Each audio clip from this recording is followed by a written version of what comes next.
हरे कृष्णा हरे कृष्णा हरे कृष्णा। तो सभी प्रभु जी का, माता जी का बहुत बहुत स्वागत है।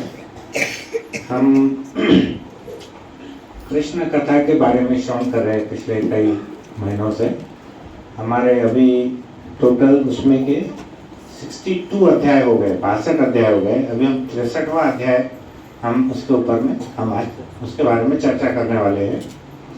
तो इस अध्याय का नाम है राजा नृग, NRG, नृग की कथा, राजा नृग की कथा। तो यहाँ पर ऐसा वर्णन है कि एक बार क्या हुआ, यदुकुल के कुछ बच्चे, ये सब बच्चे बाहर खेलने के लिए आ गए थे, और जब वो खेल कूद रहे थे तो उसमें यदुकुल के कुछ बच्चों के नाम, यदुकुल किसका कुल है कोई बता सकते हैं? श्री कृष्ण का कुल, बराबर है। और श्री कृष्ण के जो कुल था, वंशज था, वो कहाँ पे था? वृंदावन में था या द्वारका में था? द्वारका में। वृंदावन में क्यों नहीं था? क्योंकि बचपना भगवान ने वृंदावन में बिताया, ठीक है। जब भगवान 11 साल के थे तभी उन्होंने वृंदावन छोड़ दिया था। तो उन्होंने जो शादियां की, उनकी कितनी पत्नियां थी? 16,108। अरे वो सब प्रवचन के लिए तैयार है बच्चे हमारे। कितने थे? 16,108। तो प्रत्येक रानी से उनको कितने बच्चे थे? 10। और 16,108 गुणिले 10, तो करीब 1,61,000 ऐसे बच्चे करीब करीब थे उनके। तो उसमें से क्या हुआ कि बहुत बच्चे कुछ खेलते हुए वहाँ पर एक जंगल में गए। उसमें से जो मुख्य बच्चे थे, सांब, प्रद्युम्न, चाऊ, ऐसे कुछ नाम है, वो वहाँ पर खेलने के लिए गए। और जब वो खेलने के लिए गए तो उन्होंने क्या देखा कि एक उनको पानी की प्यास लगी, पानी की प्यास थी। तो उन्होंने देखा एक कुआं था, कुएं में उन्होंने सोचा कि हम कुछ वहाँ से पानी जल पी लेंगे। तब उन्होंने झाँक करके कुएं के अंदर देखा तो क्या देखा कि एक पूरा जो कुआं है वो कैसा है? सूखा है, उसमें पानी नहीं था। और पानी के अंदर में उन्होंने, उस कुएं में पानी नहीं था, सूखा कुआं था, लेकिन उसके अंदर एक बहुत बड़ा जीव था जो दिखने में कैसा था? छिपकली के जैसा। मतलब आप समझ लो कि छिपकली ये हमारे यहाँ चलती वैसी नहीं, बड़े विशाल का आकार की, 5-6 फुट की, इतनी बड़ी। ऐसा समझ लो कि मगरमच्छ जो रहता है ना, वो मगरमच्छ छिपकली के जैसा दिखता था, ऐसा समझो, है ना। तो वैसे ही चलने वाला प्राणी वो उस कुएं के अंदर में था। तो इन सब बच्चों को दया आई कि देखो ये जीव यहाँ पे पड़ा हुआ है। तो उन्होंने क्या किया, उसको बाहर निकालने का प्रयत्न किया। तो ये जो दया है, ये हमारे भक्तों के अंदर में विशेष कर रहती है। लेकिन दया करने का तरीका कैसा है?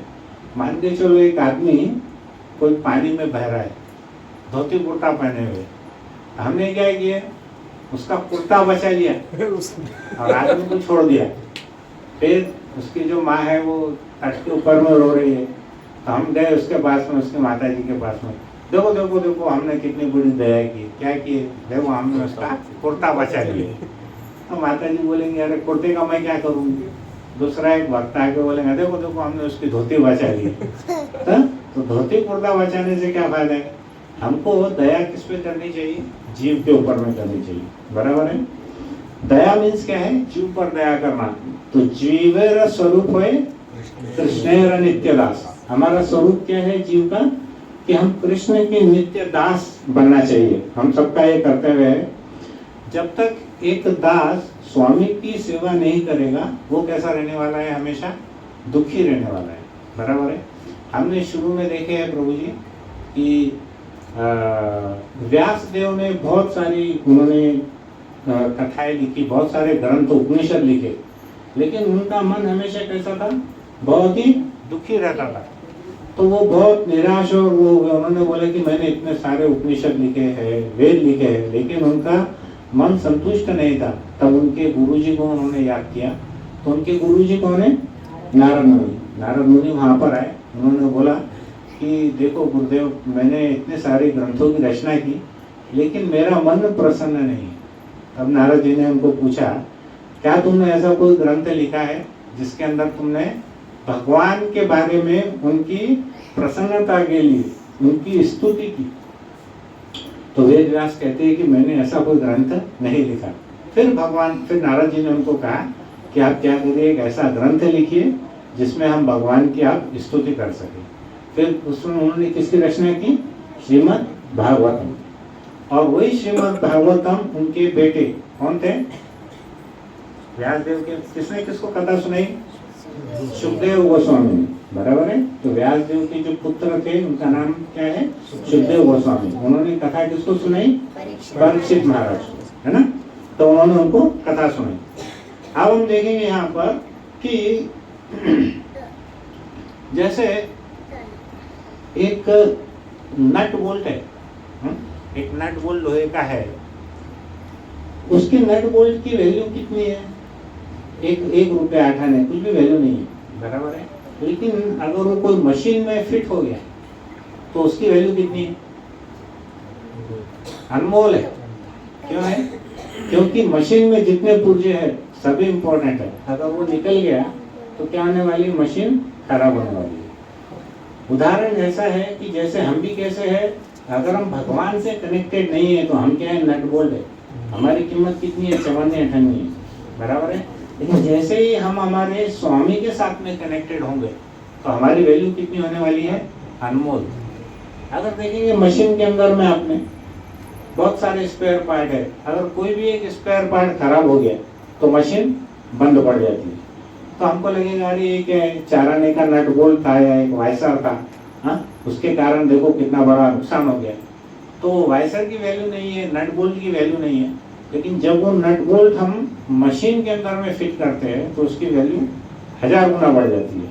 तो वैसे ही जब कोई भक्त अपने स्वामी के साथ में जुड़ जाता है, कनेक्ट हो जाता है, तो उसकी वैल्यू कई गुना हो जाती है।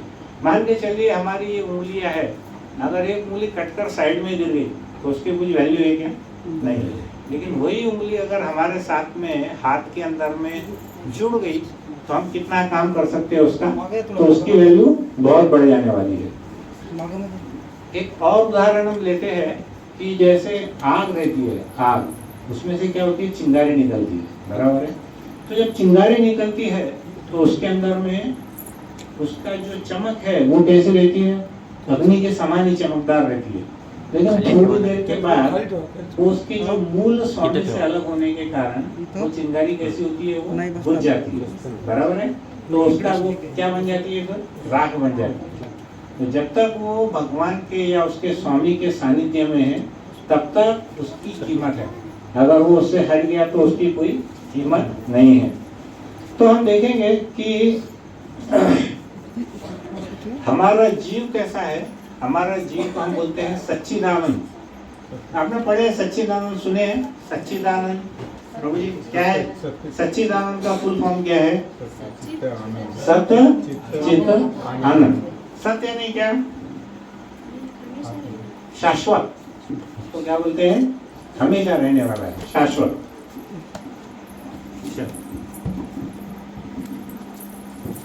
उसके बाद में है चित्त।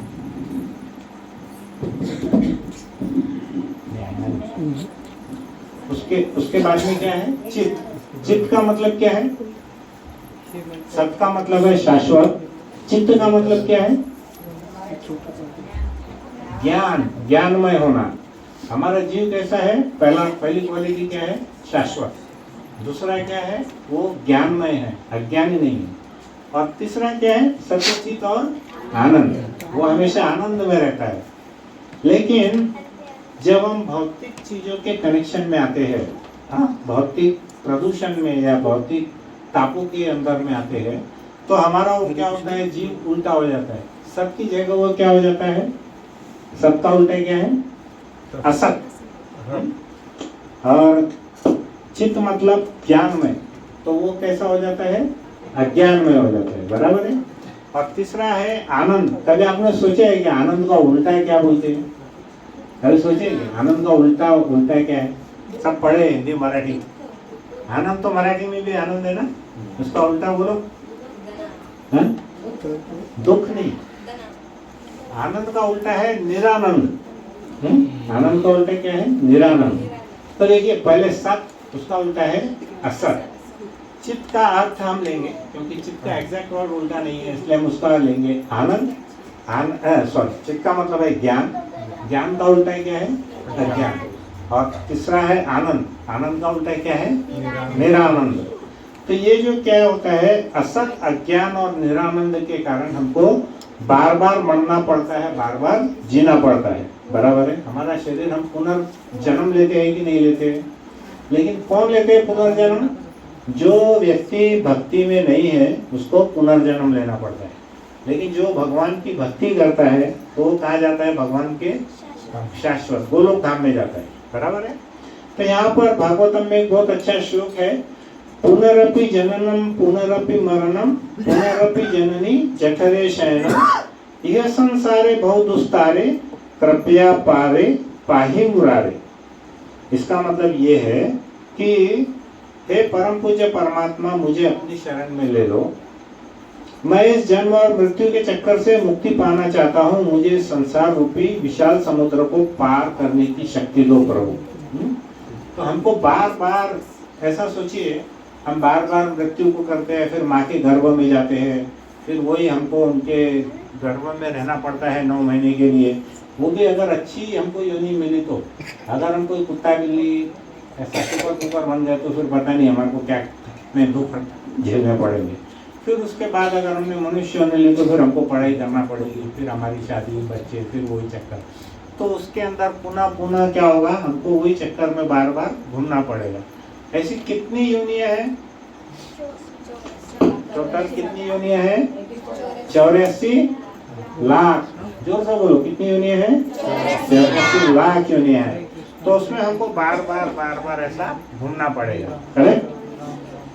तो यहाँ पर आज का जो हमारा भौतिक जगत का जो आनंद है वो कैसा आनंद है मालूम है? अगर दुख नहीं मिला तो हम उसको सुख समझ लेते हैं। बराबर है? एक्चुअली वो आनंद नहीं। अभी हमको समझो कष्ट नहीं है, 24 घंटे बहुत कष्ट हो गया, बीच में थोड़ा कष्ट नहीं रहा तो हम क्या बोलते हैं, अरे बहुत मस्त मजा चल रहा है, बढ़िया है। एक हमने कथा बोले थे, किसी को याद है कि एक व्यक्ति उल्टा लटका हुआ था झाड़ के टहनियों के ऊपर में, और ऊपर शेर था, नीचे मगरमच्छ और सर्प थे, साइड से जो 2 बेल थी उसको 2 चूहे काट रहे थे, सफेद चूहा और काला चूहा। और उस झाड़ के ऊपर में क्या था, एक शहद का छत्ता था, जो कि ये आदमी उल्टा लटका हुआ है, नीचे देखता है तो उसको क्या दिखता है, वहाँ पर मगरमच्छ ऐसा मुंह फैला के खड़े हैं और सांप बहुत सारे हैं उसको डसने के लिए, और ऊपर देखता है तो शेर खड़ा है उसको खाने के लिए, और जिस टहनी पे वो लटका हुआ है वो जो 2 बेल है उसको चूहे कतर रहे हैं धीरे धीरे। लेकिन उसको क्या हो रहा है कि 2-4 बूंद शहद की उसके मुंह पे गिर गई, तो वो उसको ऐसा करके बहुत उसको मजा आ रहा है। हा? मतलब हमारी अवस्था कैसी है, दूसरी आदमी की जैसी है। 24 घंटे में से 23 घंटा 59 मिनट हम परेशान हैं, लेकिन 1 मिनट हमको थोड़ा आनंद मिल गया, हम बोलते हैं वाह वाह वाह। कभी भगवान के दूत आ गए, बोले प्रभु चालायचं का वरती, आप क्या बोलते हैं, नहीं इतना मजा है, इधर रह दो, नहीं इधर। तो हमको क्या है, ये जो जिसको हम आनंद समझ रहे हैं भौतिक जगत में, एक्चुअल में ये आनंद नहीं है, ये खुशी भी नहीं है। जैसे देखो, किसी व्यक्ति को पहले क्या होता था, काला पानी की सजा होती थी। सैनिक काला पानी की सजा मतलब वो क्या करते थे मालूम है, बहुत ही गंदा ऐसा दुर्गंध भरा जो नाला था उसके अंदर में वो सैनिक को फेंक देते, और फेंकने के बाद क्या करते थे, उसका सर ऐसा पानी के अंदर दबा देते। तो जब वो हाथ पर जोर जोर से मारने लगता था वो गंदे पानी के नाले में, जो कि पूरा विष्ठा और मल से भरा हुआ था, तो क्या करता है, बाहर निकलता है, और बाहर निकल के ऐसे सांस लेता है। तो ऐसे सांस लेने में उसको क्या है, जो बदबू है वहाँ की वही लेता है अंदर, लेकिन उसको लगता है अरे कितनी अच्छी हवा आ रही ऊपर मस्त, हाँ नीचे से तो अच्छी है ना ऊपर की हवा। तो हमारी हालत भी वैसी है भौतिक संसार में, मतलब हम पूरे ये मल विष्ठा के पूरे भौतिक जगत में फंसे हुए हैं, थोड़ा सा हमको आनंद मिल गया, वो भी दुर्गंध का, तो हमको क्या लगता है कि बहुत उसके अंदर में मजा चल रही है हमारे को, ऐसा हमको लगता है। बराबर है। तो ये जीवन हमारा कैसा है? निरानंद है, इसमें कोई आनंद नहीं है। तो कब तक आनंद नहीं है?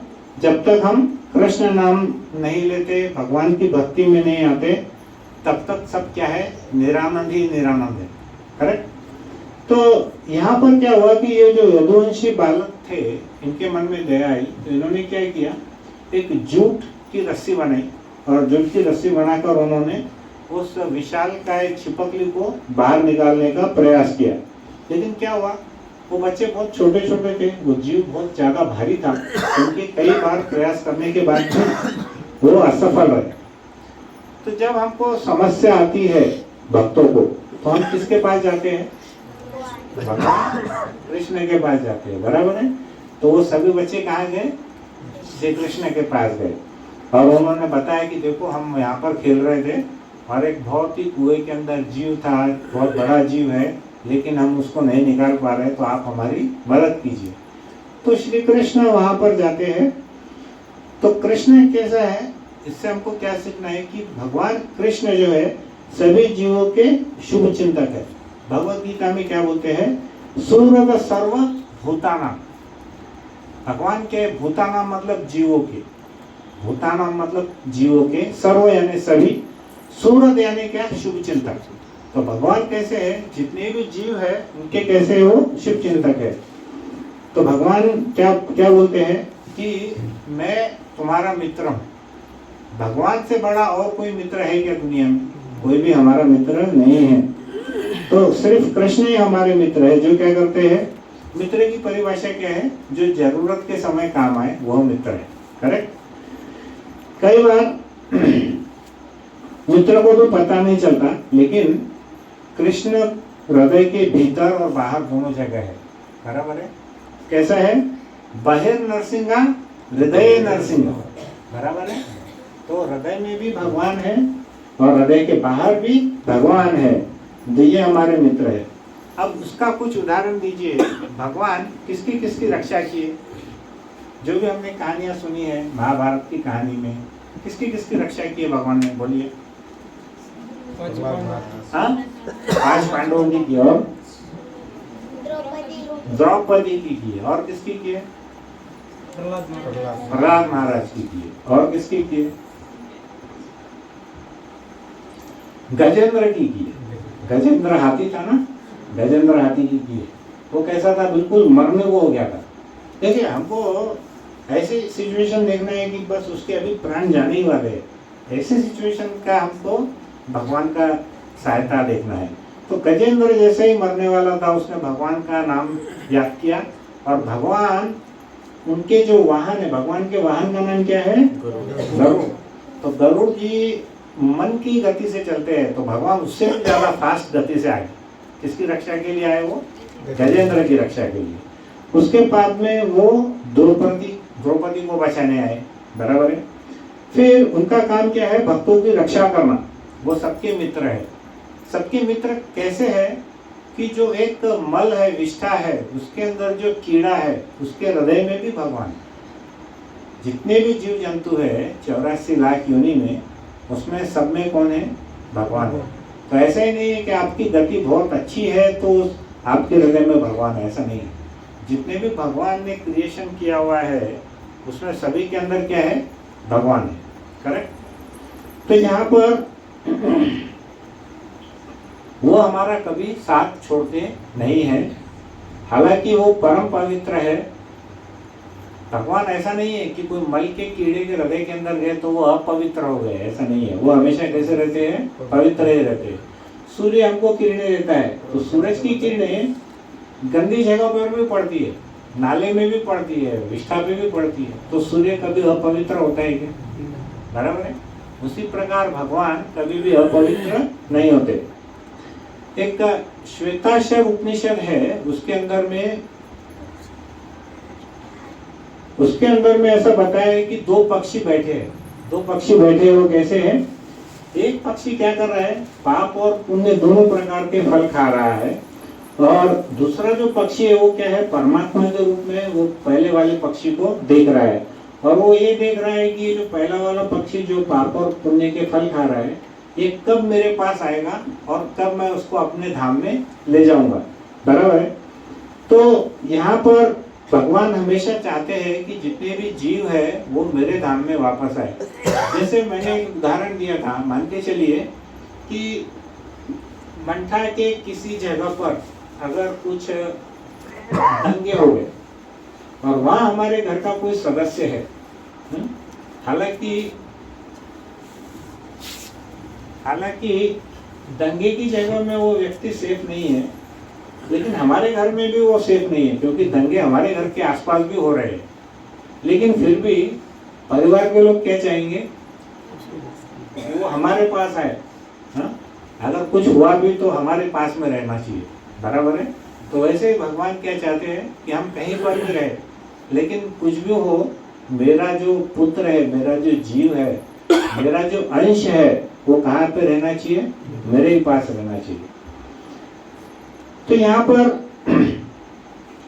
हरि कथा में लोग क्या करते हैं, हम ऐसा सुनने के बाद में उनको लगता है कि हम बहुत थक गए, ऐसा वो बोलते हैं। वक्ता क्या करता है, 2 घंटे से बोलता रहता है, लेकिन हमारे जो श्रोता जो है वो क्या करते हैं, बीच बीच में सो जाते हैं।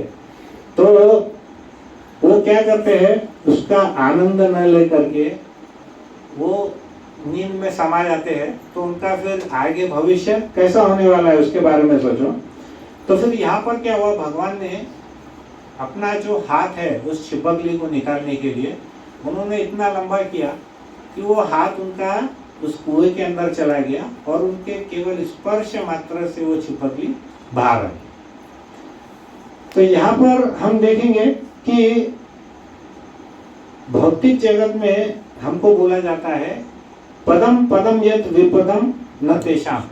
मतलब क्या है, हर कदम कदम पर हमको बहुत ही विपत्तियों का सामना करना पड़ता है। बराबर है। हम देखते हैं ना, भौतिक जगत में हर समय हमको चिंता रहती है कि क्या होने वाला है, क्या होने वाला है। लेकिन जो भगवान की भक्ति में लग गया, उसके लिए भगवान क्या करते हैं, ये जो इतना बड़ा भवसागर है जिसको पार करना बहुत मुश्किल है, भगवान ने क्या किया है, इतने बड़े भवसागर को पार करने के लिए मनुष्य शरीर दिया है। मनुष्य शरीर क्या है, नाव के समान है। नाव जैसे नदी को तो पार कर सकती है, छोटी मोटी नाव, लेकिन सागर को पार कर सकती है क्या, नहीं पार कर सकती। तो भगवान क्या करते हैं, अगर हम भगवान की भक्ति में लग गए तो ये जो भवसागर है उसको कैसा बना देते हैं। जो गाय का बछड़ा रहता है, उसके बछड़े के जो खुर रहते हैं, मराठी में क्या बोलते हैं, मराठी खुर जो रहते हैं, उसका साइज कितना रहता है, बहुत छोटा सा, इतना सा रहता है खुर। बछड़े का जो खुर है उसका साइज कितना है, बहुत छोटा है। तो उसको क्या करते हैं, इतने बड़े भवसागर को, इतने बड़े सागर को छोटा सा खुर बना देते हैं, ताकि हम कोई भी उसको आसानी से, बच्चा भी उसको पार कर सकता है। लेकिन उसके लिए शर्त क्या है, शर्त यह है कि हमको भगवान की भक्ति करना है। तो यहाँ पे भगवान क्या करते हैं, कलयुग में जब भगवान अवतार लेते हैं तो बहुत वो व्यक्तिगत हो जाते हैं। और वो यहाँ पर हम देखते हैं, कली काले नाम रूपे कृष्ण अवतार, नाम लेते हुए सर्व जगत उद्धार। वापिस से सुनिए, कली काले नाम रूपी कृष्ण अवतार। कली काल में भगवान कौन से रूप में अवतार होते हैं, नाम रूप में। और नाम लेते हुए सर्व जगत उद्धार। तो नाम कौन सा है भगवान का, हरे कृष्णा कृष्णा कृष्णा हरे हरे, हरे राम राम राम हरे हरे। तो ये भगवान का नाम है जो हमको क्या करता है, सभी जगत से हमको हमारा उद्धार कर देता है। तो जब भक्त जब करता है, भगवान का नाम जब करता है, तो भगवान हमारी सहायता कीजिए, तो भगवान क्या करते हैं, हमारी रक्षा करते हैं। तो छिपकली के समान भगवान हमें भी इस भवसागर से बाहर निकाल देंगे। यहाँ पर अभी हम देखेंगे, छिपकली कहाँ गिरी है, कुएं में, और हम कहाँ गिरे हैं, भवसागर में। तो जैसे भगवान ने छिपकली को बाहर निकाला, वैसे ही भगवान क्या करेंगे, हम जैसे पतितों को भी भवसागर से बाहर निकालेंगे। तो जैसे ही उस छिपकली को भगवान ने स्पर्श किया, वैसे ही वो क्या हो गया मालूम, एक चमत्कार हो गया। यदुवंशी के बच्चे सब छोटे छोटे खड़े थे, उन्होंने देखा कि वो जो व्यक्ति है, अरे जो जीव है, वो क्या बन गया, एक बहुत सुंदर एक युवक बन गया। वो इतना सुंदर था और इतना तेजस्वी था, और उसने बहुत ही स्वर्ण के आभूषण पहने हुए थे, मानो कोई वो देवलोक से हो, ऐसा उनको दिखा। तो अब मेरे को बताइए, कुछ प्रश्न है, आपको कुछ याद है क्या, भगवान ने ऐसे किसको किसको स्पर्श किया जिससे उनका जीवन या उनका शरीर में बदलाव हुआ, बताइए। यस, हरि बोल। कैलाश प्रभु के लिए 3 बार हरि बोल, हरि बोल, हरि बोल, है ना। कितना अंडरस्टैंड बोले, कौन बनेगा करोड़पति में जीतने वाले प्रभु जी, केबीसी। हाँ, तो देखिए कुब्जा का क्या हुआ था, कुब्जा ने क्या की थी, क्या सेवा की थी कुब्जा ने, चंदन लगाए थे भगवान को, सिर्फ चंदन का लेप लगाई थी। वो चंदन का लेप किसके लिए था, वास्तव में कंस के लिए था, बराबर है। लेकिन भगवान ने क्या किए, भगवान को उसने क्या की, कंस का चंदन का लेप लगाई। तो उसके कारण क्या हुआ, वो उसका जो कुबड़ापन था, वो भगवान ने क्या किया, उसके पैर पे पैर रखा और उसकी चुटी पे हाथ रख के ऐसा सीधा किया, तो कड़क करके आवाज आई और वो एकदम सीधी हो गई, और वो इतनी सुंदर हो गई कि देवलोक की अप्सरा के समान वो दिखने लगी। तो जो दूसरी वहां पर मथुरा की जो स्त्रियां थी, वो बड़ी ईर्ष्या करने लगी। क्या ईर्ष्या करने लगी कि देखो, काश भगवान हमको भी स्पर्श करते तो हम भी कितने सुंदर बन जाते। हाँ? तो उसमें यहाँ पर हम देखेंगे, भगवान भगवत गीता में बहुत अच्छा श्लोक बोलते हैं। एक बहुत अच्छा श्लोक है भगवान का, 2.40 भगवत गीता का, नेहाभिक्रमनाशो अस्ति प्रत्यवान विद्यते स्वल्पस्य अप्यस्य धर्मस्य त्रायतो महतो भया। इसका अर्थ बोलो। चलो, इनको नहीं आता करके मेरी जरूरत है, बाद में यही मेरे को समझाने वाले हैं। हाँ, यहाँ पे क्या बोलते हैं भगवान कि कृष्ण भावना भावित जब हमारी चेतना रहती है, कृष्ण के भावना में जब हमारी चेतना रहती है, तो हमारे उस कर्म करने से कोई हानि या प्रतिकूल परिणाम नहीं होता। नेहा भी कर्मनाशो अस्ति प्रत्यवात्म विद्यते और स्वल्पस्य अप्यस्य धर्मस्य त्रायतो महत्व। मतलब क्योंकि इस भावनामृत में अगर हम थोड़ा सा भी प्रयास करेंगे, कृष्ण भावना में अगर हम थोड़ा सा भी प्रयास करते हैं, तो बड़े से बड़े भय से हमारी रक्षा होती है। समझ में आएगा। तो यहाँ पे कुब्जा ने क्या किया था, स्वल्पस्य, बहुत थोड़ा सा उसने भगवान की सेवा की। बहुत बड़ी सेवा है क्या, भगवान को चंदन का लेप लगाना, एक ही बार की, भगवान उसी में प्रसन्न हो गए। योगी जन हजारों हजारों साल तक तपस्या करते हैं, लेकिन भगवान उनको दर्शन नहीं देते, बराबर है। और यहाँ पर कुब्जा ने क्या किया, सिर्फ एक बार उनको चंदन का लेप लगाया। तो जो भगवान के भक्त हैं, उन पर भगवान जल्दी प्रसन्न होते हैं। तो हमारा भगवान हमारे भय से हमारी रक्षा करते हैं। तो हमारा सबसे बड़ा भय क्या है, सबसे बड़ा भय क्या है, मृत्यु, रिवोल। तो उससे भी बड़ा भय क्या है, सबसे बड़ा समस्या क्या है, भय नहीं है, ये समस्या है हमारी। भय सही है, मृत्यु है, लेकिन सबसे बड़ी जिंदगी की समस्या क्या है एक भक्त के लिए, कि मृत्यु के समय भगवान का स्मरण नहीं होना, यह सबसे बड़ी समस्या है कि नहीं। हमारी सबसे बड़ी समस्या क्या है कि भगवान, जब हम शरीर छोड़ते हैं तो भगवान का अगर हमको स्मरण नहीं हुआ, तो ये एक भक्त के लिए सबसे बड़ी समस्या है। तो भगवान क्या बोलते हैं, अंत काले च मामेव स्मरण मुक्तवा कलेवरम यम प्रयाति समद्भाव याति नस्तत्य संशय। तो जो शरीर, जो व्यक्ति, जो जीव शरीर त्यागते समय मेरा स्मरण करते हैं, वह मेरे पास आते हैं, इसमें कोई संदेह नहीं है। भगवान क्या बोलते हैं, अंतिम समय में जो भी व्यक्ति जिस भाव में रहता है, जिसको स्मरण करता है, वो उसी जगह जाता है। बराबर है। तो ये जो हम देखते हैं कि हम ऐसा बोलते हैं कि अंत समय में भगवान को याद करना, लेकिन वास्तव में ये याद करना इतना आसान नहीं है प्रभु जी। देखिए, अभी हमारा शरीर ठीक ठाक है, बराबर है, तो हम क्या बोलते हैं, हमारे पीछे बहुत काम है, इसलिए हमारे पास समय नहीं। जब हम बूढ़े हो जाएंगे तब हमारे पास में टाइम ही टाइम रहेगा, फिर हम क्या शिकायत करेंगे कि हमारा शरीर ही नहीं चल रहा। हाँ, कोई बोलते हैं चैंटिंग में हमारा मुंह दुखता है, कोई बोलते हैं हमारा हाथ दुखता है, हाँ, कोई और कुछ प्रॉब्लम बताते हैं। सवाल ये है कि हम भले ही ये नहीं कर रहे हैं और हम हमेशा क्या कर रहे हैं, जिंदगी में सोते पड़े हैं। किसके जैसा सोते हैं? हमारी एक कहानी थी जिसमें एक व्यक्ति बहुत सोता था, नाम याद है? कुंभकर्ण के बाद हमने एक कहानी बोला था, मुचकुंद, याद आया? मुचकुंद, उसको कैसा उसने भगवान से क्या लिया था, देवताओं से आशीर्वाद कि मुझको हमेशा नींद आती रहे। तो हम भले मुचकुंद की तरह क्यों ना सोते रहे, लेकिन अगर हमने भगवान की जीवन भर सेवा की है और अंत समय में भगवान का स्मरण नहीं कर पाए, तो भगवान क्या करते हैं, हमारे ऊपर, ऐसे भक्त के ऊपर बहुत कृपा करते हैं। और वो क्या करते हैं, अगर हमको स्मरण नहीं हुआ तो भगवान क्या करते हैं, ऐसी अवस्था में वो स्वयं हमारा स्मरण करते हैं। अगर हम स्मरण नहीं कर पाए तो क्या करते हैं, भगवान खुद हमको याद करते हैं। तब ऐसे व्यक्ति का उद्धार कैसा है, निश्चित है। बराबर है।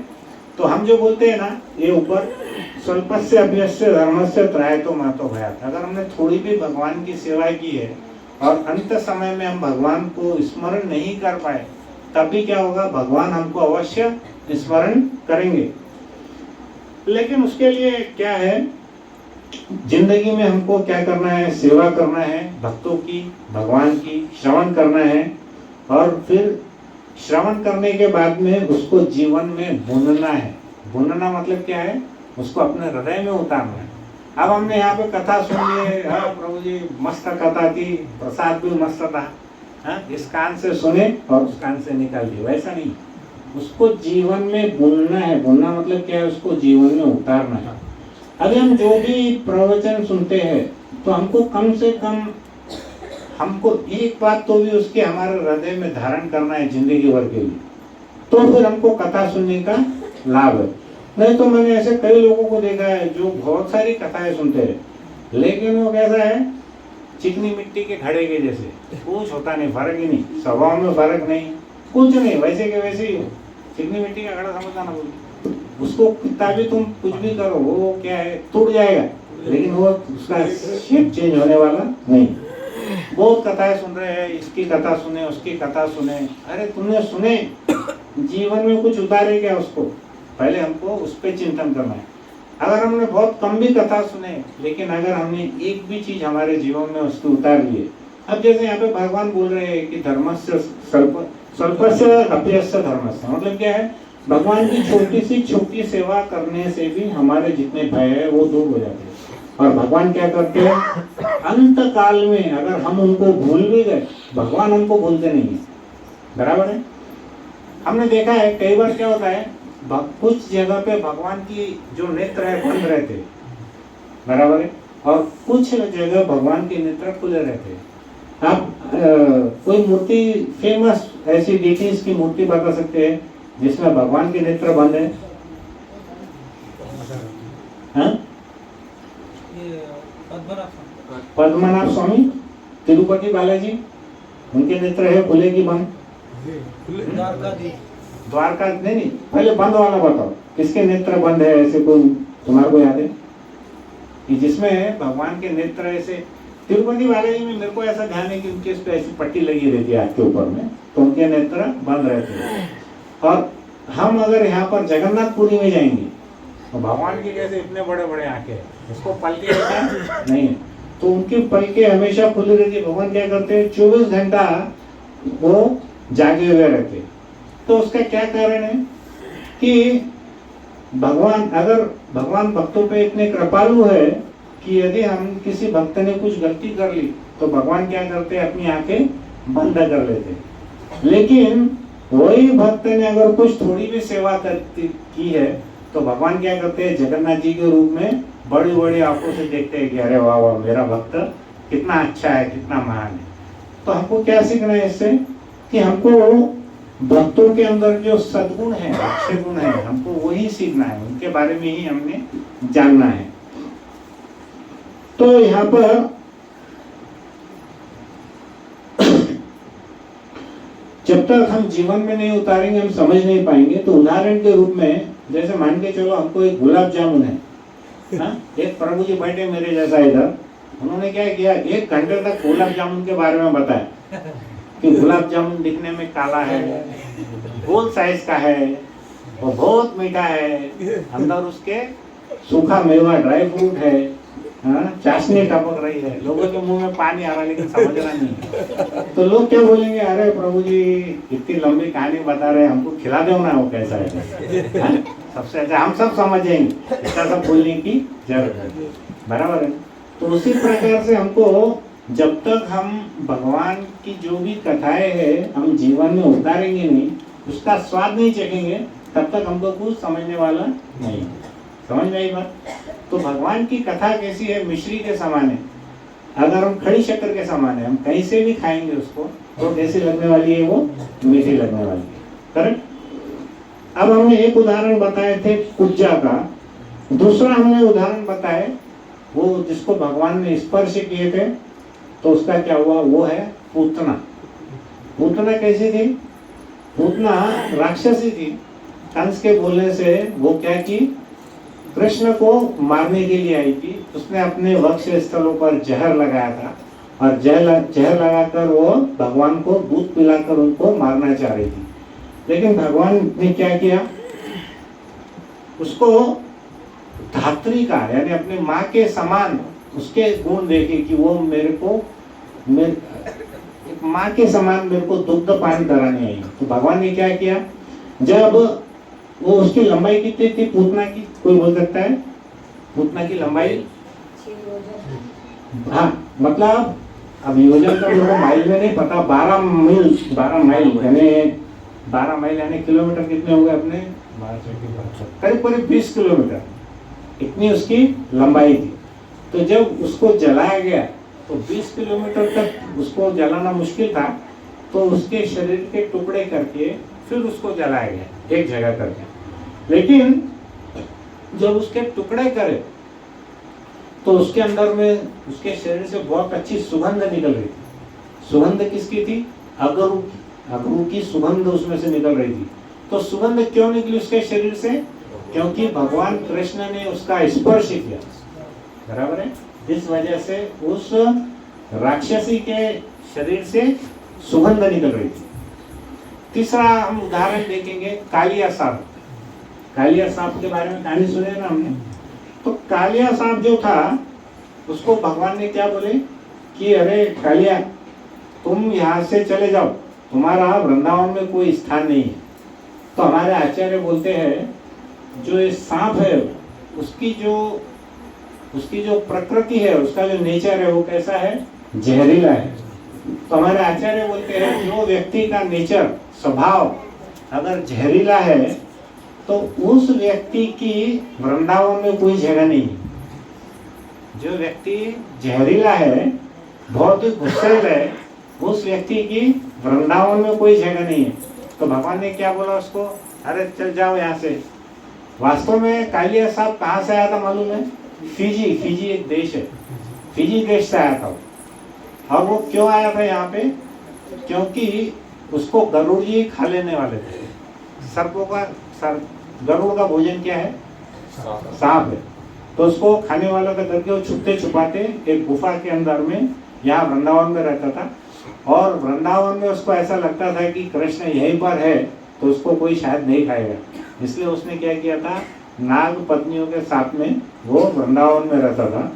लेकिन क्या हुआ कि नाग पत्नी की प्रार्थनाओं के कारण भगवान ने क्या किया, उसको छोड़ दिया। करेक्ट। तो अगर कोई भक्त भगवान से प्रार्थना करता है किसी अभक्त के लिए।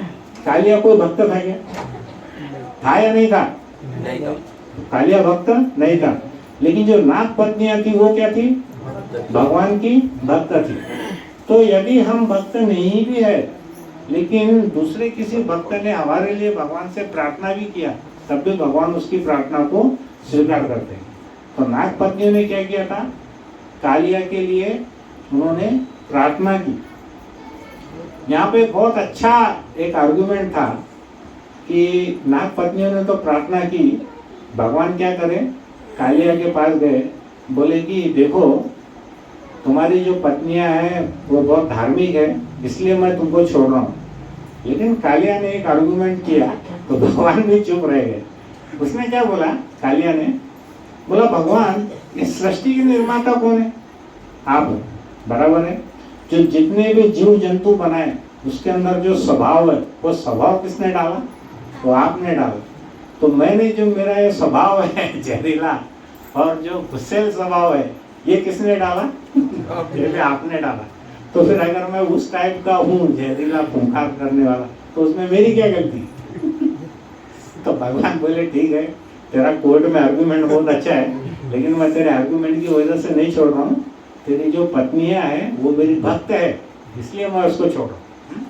तो फिर वो बोलने लगा, प्रभु मैं यहाँ से जा तो जाऊँ, चला तो जाऊँगा, लेकिन मैं जा नहीं सकता। तो कृष्ण ने पूछा कि क्यों नहीं जा सकते? तो बोला, प्रभु जैसे ही मैं बाहर जाऊँगा ना, तो क्या करेगा आपका जो ये रथ है, वाहन गरुड़, ये गरुड़ जी मुझको खा लेंगे, तो फिर मैं कैसे जाऊँ? तो फिर कृष्ण उनको बोलते हैं, देखो जब मैं तुम्हारे फन के ऊपर नृत्य कर रहा था, तब मेरे पद चिन्ह तुम्हारे फन के ऊपर में उसकी जो छाप है वो पड़ गई थी। तो जब गरुड़ जी तुमको दूर से भी देखेंगे तो वो तुमको खाएंगे नहीं, वो मेरे पद चिन्हों को प्रणाम करके वहां से चले जाएंगे। ठीक है? फिर ऐसा बोलने के बाद में उसने, भगवान ने उसको वचन दिया कि तुझको गरुड़ जी नहीं खाएंगे, और फिर कालिया वहां से चला गया। तो हमने पहला उदाहरण किसका देखा? जिसको भगवान ने स्पर्श किया, कुब्जा का। दूसरा उदाहरण किसका देखा? अरे रेंज में है कि बाहर हो गई? उठना। तीसरा उदाहरण किसका देखा? कालिया का। चौथा उदाहरण और एक आखिरी उदाहरण हम आज के इसमें देखेंगे। क्या बोले? नलकूबर, वो देखेंगे बाद में। एक वासुदेव विप्र करके है चैतन्य चरितामृत में। अब मैंने सोचा भागवतम के उदाहरण हो गया, अब हम चैतन्य चरितामृत का एक उदाहरण लेंगे। तो आपको याद है वासुदेव विप्र की कहानी? वासुदेव विप्र की मैंने बोला हूँ यहाँ पे एक बार। वासुदेव विप्र कौन थे? साउथ इंडिया में, वो दक्षिण भारत में रहते थे। तो चैतन्य महाप्रभु जब दक्षिण भारत की यात्रा पे गए तो उनके एक भक्त को वो मिले, और ये जो वासुदेव, विप्र मतलब ब्राह्मण, वासुदेव विप्र मतलब वासुदेव नाम के एक ब्राह्मण थे। वो भगवान को मिलने चाहते थे, लेकिन उनका जो शरीर था, वो शरीर उनका कुष्ठ रोग हो गया था। कुष्ठ रोग होने से क्या होता है कि शरीर में पस निकलता है और खून निकलने लगता है। तो वो भगवान के, चैतन्य महाप्रभु के दर्शन करना चाहता था। वो इतने ज्यादा दयालु थे कि उनके शरीर पे बहुत सारे जब कीड़े चलते थे और उनके अंगों को खाते थे, तो जब कोई कीड़ा नीचे गिर जाता था तो वो कीड़े को नीचे उठाकर वापस अपने शरीर पर रखते थे। तो वासुदेव विप्र का ऐसा सोचना था कि मुझको ये जो शरीर मिला है, ये तो मेरे पिछले कर्मों के कारण मिला है, लेकिन ये जो कीड़े हैं इनका भोजन मैं हूँ, तो इनको भोजन से वंचित नहीं रखना चाहिए, है ना? ऐसी उसकी भावना थी। तो वो क्या करते थे? वो वापस से कीड़े को उठाकर अपने शरीर पर रख देते थे। और जब चैतन्य महाप्रभु ने उनको देखा तो चैतन्य महाप्रभु ने क्या किया? सबसे पहले जाकर के उनका आलिंगन किया। तब ये वासुदेव विप्र जोर जोर से रोने लगे, बोले प्रभु आप तो स्वयं भगवान हैं, मेरा शरीर में इतनी दुर्गंध है, मेरे शरीर से पस निकलता है, खून निकलता है, आपका शरीर पूरा उसके कारण दूषित होने वाला है, फिर आपने ऐसा क्यों किया? लेकिन जैसे ही चैतन्य महाप्रभु ने वासुदेव विप्र का आलिंगन किया वो एकदम से पूरे स्वस्थ होके बहुत ही सुंदर पुरुष बन गए। समझ में आया? तो वो होने के बाद में वासुदेव विप्र और ज्यादा चिंता में आ गए। अभी देखो, हमको किसी ने कुछ दे दिया तो हम तो बड़े प्रसन्न होंगे ना, लेकिन वासुदेव विप्र को सुंदर शरीर के बाद मिलने के बाद में वो बहुत चिंतित हो गए।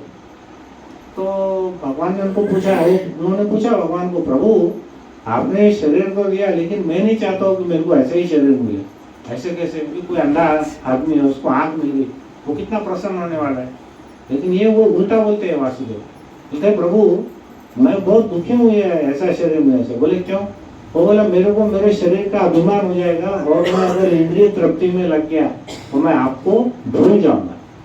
तो फिर भगवान उसको आशीर्वाद देते हैं कि ऐसा कुछ नहीं होने वाला है, तू मेरा भक्त था, भक्त है और भक्त ही रहेगा, ऐसा बोलकर उसको वो आशीर्वाद देते हैं। तो वैसा ही क्या हुआ, इस छिपकली को छूने से क्या हुआ, वो जो व्यक्ति था, वो जो छिपकली थी एक सुंदर पुरुष में बदल गई। उनके शरीर से तेज कांति निकल रही थी, उनके शरीर में बहुत सारे सोने के आभूषण थे, बहुत ही सुंदर पुरुष बन गए थे वो। तो उन्होंने क्या किया, श्री कृष्ण को दंडवत प्रणाम किया। तो इससे हमको क्या सीखना है कि जब भी हम भगवान को देखते हैं या भगवान के भक्तों को देखते हैं तो हमको क्या करना चाहिए, सबसे पहले दंडवत प्रणाम करना चाहिए। बराबर है? मन मना मद भव मद भक्तो मध्याजी माम नमस्कुरु मामे वैश्यसी युक्तयो आत्मा नाम मत परायणम। तो भगवद गीता में भगवान क्या बोलते हैं, अपने मन को मेरे चिंतन में लगाओ। देखो, सबसे सुख का कारण भी मन है और सबसे दुख का कारण भी मन है। बराबर है? अगर आप सोचेंगे कि देखो मेरे को भगवान ने कितनी अच्छी योनि दी है, मैं कितना सुखी हूँ, मेरा परिवार कितना अच्छा है, तो आपको क्या लगने वाला है, सभी सब अच्छा है। हम अगर दुखी मन से सोचेंगे, अरे देखो भगवान ने तो कुछ भी नहीं दिया, मेरे को तो 2 व्हीलर दिया, उसके पास तो 4 व्हीलर है, तो फिर हम दुखी होने वाले हैं। तो ये सब खेल किसका है, मन का है। तो भगवान क्या बोलते हैं, मन को 2 व्हीलर में भी मत लगाओ, 4 व्हीलर में भी मत लगाओ, भगवान मन को कहाँ लगाओ, मेरे पास लगाओ। बराबर है ना? तो भगवान बोलते हैं मन को मेरे चिंतन में लगाओ, मेरे भक्त बनो, मुझको नमस्कार करो और मेरी ही पूजा करो। इस प्रकार तुम जब मुझ में पूर्णतया तल्लीन हो जाओगे ना, तो तुम निश्चित रूप से मुझको प्राप्त होगे। बराबर है? तो किसको किसको भगवान के पास जाने की इच्छा है, हाथ ऊपर करो। पक्का देखो, तो भगवान के वो आगे ना विष्णुदूत, फिर बोलना नहीं माझ्या मुलाचं लग्न राहिला,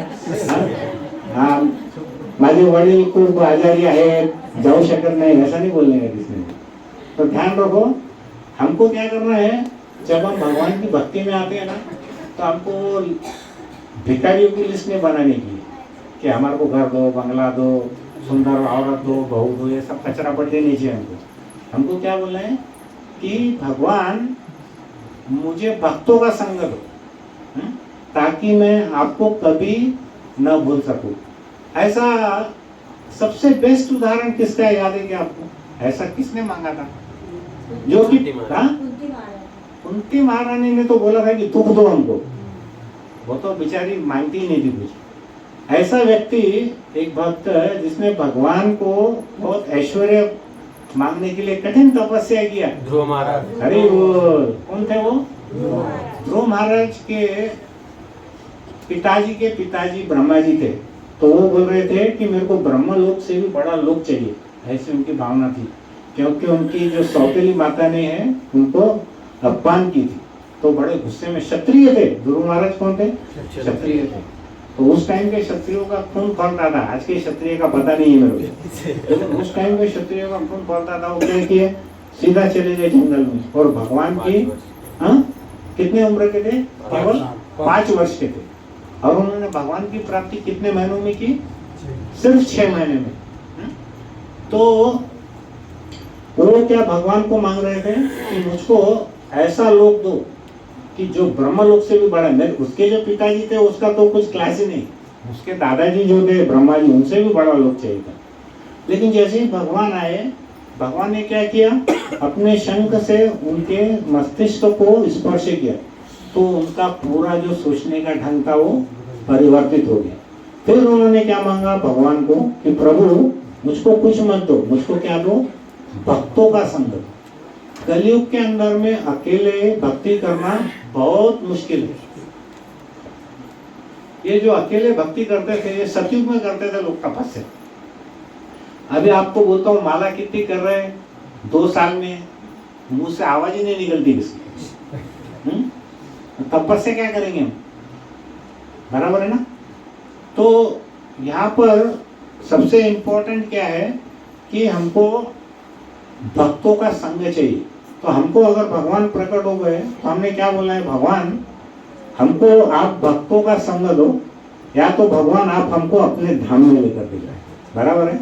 नहीं तो क्या है, हम ये भौतिक जगत में ऐसे ही घूमते रहेंगे और यहाँ का जो 24 घंटे में जो 2 मिनट का स्वाद है, जैसे वो उल्टा लटका हुआ व्यक्ति था, उसको शहर के छत्ते से 2 बूंद शहर गिर गया, बाकी के 23 घंटे 58 मिनट वो दुखी है, लेकिन वो 2 बूंद गिरने से उसको लग रहा है कि जिंदगी का असली मजा यही है। वो बोलता इधर ही अच्छा है। तो वैसे मूर्खता हमको नहीं करनी, करेक्ट।